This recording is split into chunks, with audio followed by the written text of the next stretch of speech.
Listen to this. I'm sure it has happened to you. Erich Fromm spent decades studying why people confuse intensity with love. And what he found explains something almost everyone has lived through at least once: chasing someone who has already made it clear they're not choosing you and calling it passion instead of what it actually is. Fromm made a distinction in his work that most people have never heard stated this plainly. He said there's a difference between "I love you because I need you" and "I need you because I love you." The first one sounds like devotion. It's actually dependency, wearing devotion's clothes. The second one is what he considered mature love. Love that exists because of genuine choice, not because of an internal gap that person happens to be filling. Here's where it gets uncomfortable. If you're chasing someone who has shown you, clearly, repeatedly, that they're not choosing you back, Fromm would say the question isn't, "Why don't they want me?" The question is, what am I actually needing from this that has very little to do with them specifically? Now, philosophy explains the shape of the problem. It doesn't fully explain why it feels so physically hard to stop. For that, we need to leave Fromm for a moment and look at something B.F. Skinner discovered decades later, in a completely different field, with rats and levers, not relationships. Skinner found that a reward given every single time creates a habit. But a reward given inconsistently, sometimes yes, sometimes no, unpredictably, creates something much stronger than a habit. It creates near obsession. The behavior that gets rewarded occasionally, unpredictably, is far harder to extinguish than the behavior that gets rewarded reliably. This is called intermittent reinforcement, and it's the exact same mechanism behind slot machines.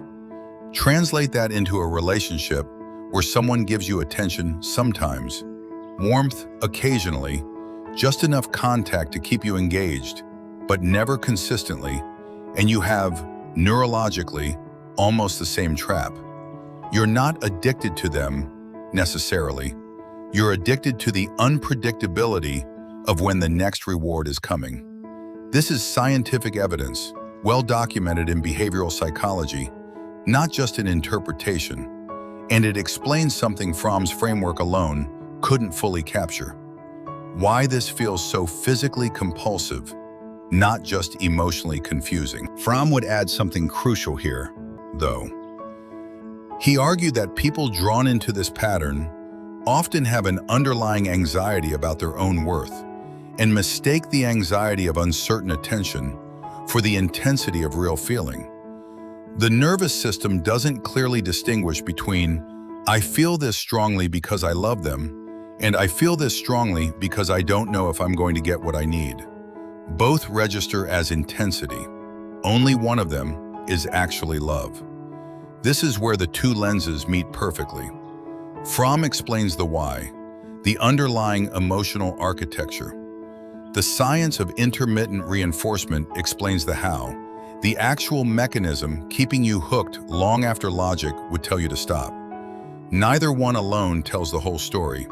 Together, they explain something almost impossible to explain with just one framework. If this pattern goes unnamed, here's what tends to happen. It doesn't just repeat with one person. It repeats with a type. You end up drawn, again and again, to people who are just inconsistent enough to trigger the same mechanism, while people who are consistently available often register, confusingly, as less interesting. Not because consistency is actually boring, because your nervous system has been trained to associate uncertainty with intensity and intensity with love, when really the two were never the same thing to begin with. Fromm's answer to all of this wasn't more effort. It was maturity, in the specific sense he meant it, choosing someone from wholeness, not from lack. That doesn't mean becoming cold or guarded. It means asking, honestly, whether what you're chasing is a person or a feeling that person occasionally, unpredictably gives you access to. If this describes something you've lived through, tell me in the comments whether you recognize the pattern in yourself or saw it clearly in someone else first. That's usually how it starts, seeing it in someone else, long before you can see it in the mirror.